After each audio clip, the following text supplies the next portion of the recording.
Vejamos agora essa questão. Assumindo que as premissas dos argumentos a seguir são verdadeiras, analise os argumentos quanto à sua validade. São dados aqui 3 argumentos, você vai ter que descobrir quais são válidos e quais não são válidos. Vamos lá. Primeiro argumento diz: toda criança é estudante. Existe estudante que joga futebol. Logo, toda criança joga futebol. Vamos analisar esse argumento e vamos descobrir se ele é válido ou não. Vamos lá. O conjunto das crianças está dentro do conjunto dos estudantes. Essa é a primeira premissa do argumento 1. Segunda premissa. Eu vou representar agora o conjunto das pessoas que jogam futebol intersectando o conjunto dos estudantes. Assim, conjunto dos que jogam futebol. Posso representar também da seguinte forma: conjunto das crianças contido no conjunto dos estudantes, que é a premissa 1, toda criança é estudante. E agora, como aqui existe, sempre vai ter mais de uma maneira de você representar utilizando o diagrama lógico.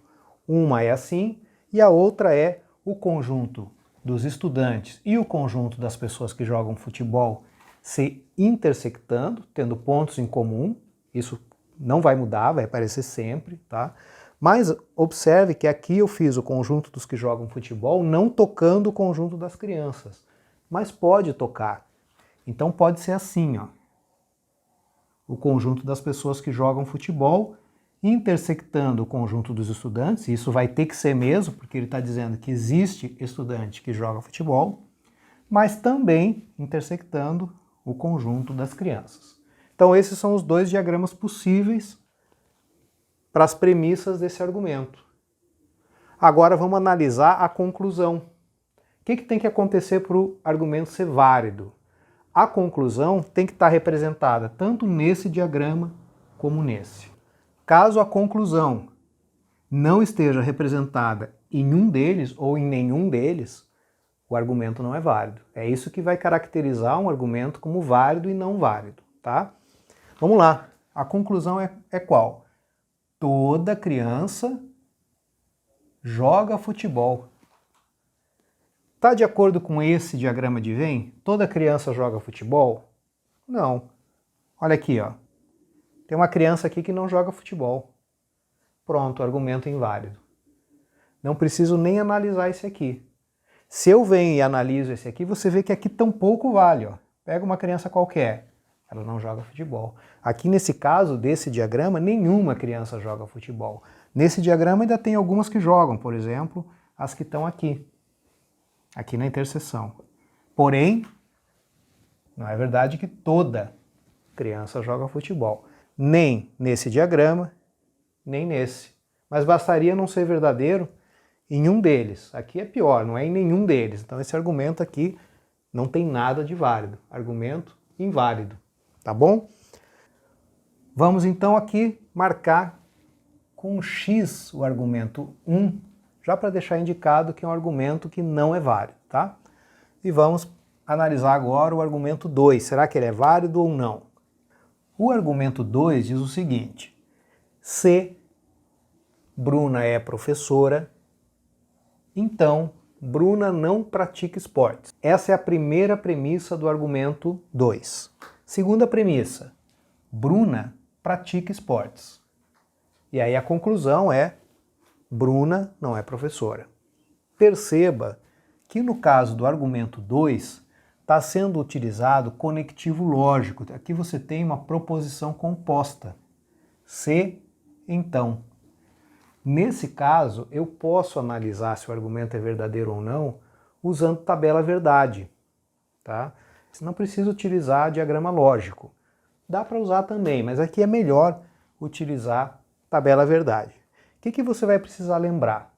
Quando for escrito dessa forma, você vai ter que lembrar do seguinte: para que um argumento seja válido, tem que acontecer o seguinte: Se as premissas são verdadeiras, então a conclusão vai ser verdadeira. É só isso. Repetindo, se as premissas são verdadeiras, então a conclusão é verdadeira. Aqui você vai assumir que se Bruna é professora, então Bruna não pratica esportes, é algo verdadeiro, uma afirmação verdadeira. Vou escrever ela aqui, ó. Se Bruna, vou abreviar, é professora, então Bruna não pratica esportes. Essa afirmação, essa proposição, ela é verdadeira. Por quê? Porque ela é a primeira premissa desse argumento e aqui estamos assumindo que as premissas dos argumentos são verdadeiras. Então aqui eu já sei que eu vou marcar V, V de verdadeiro. Qual é a segunda premissa? Que também é verdadeira, por essa razão aqui. Que Bruna pratica esportes. Mas se Bruna pratica esportes, então essa proposição que diz Bruna não pratica esportes, ela é falsa. E aí você vai lembrar da tabela verdade da condicional. Aqui você tem verdadeiro. O que aconteceria se aqui fosse verdadeiro? Antecedente verdadeiro, consequente falso. O que apareceria aqui? Apareceria falso. Porém não é falso, é verdadeiro. Isso aqui representa a primeira premissa do argumento 2. É verdadeira, não é falsa. Então aqui não pode ser verdadeiro. Isso aqui tem que ser falso. Aqui vai ficar F. Você sabe então que Bruna é professora é uma afirmação falsa. A conclusão correta então aqui seria Bruna não é professora. A que conclusão que se chegou aqui? Logo, Bruna não é professora. Tá bom? Essa afirmação de que Bruna não é professora é verdadeira ou falsa? Bom, a afirmação de que ela é professora é falsa. Então isso aqui é verdadeira. Então você obteve aqui uma conclusão verdadeira. As premissas são verdadeiras e a conclusão é verdadeira. É exatamente isso que caracteriza o argumento como sendo válido. Premissas verdadeiras, conclusão verdadeira.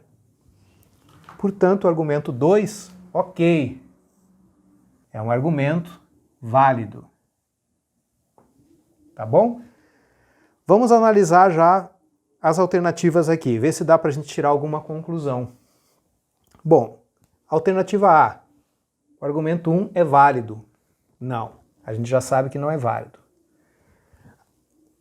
Alternativa B, o argumento 2 não é válido. Errado, nós já sabemos que é um argumento válido. Não é a alternativa B. C, o argumento 3 é não válido. Bom, o argumento 3 ainda não analisamos. Vamos deixar em branco aqui a alternativa C. D, 1 é não válido. Ótimo, correto, já tínhamos concluído que 1 é não válido. E 2 é válido. 2 é válido. Exatamente isso que a gente obteve agora. Correta a alternativa D. Sem que seja necessário analisar o argumento 3, eu já sei que a proposição correta é a D.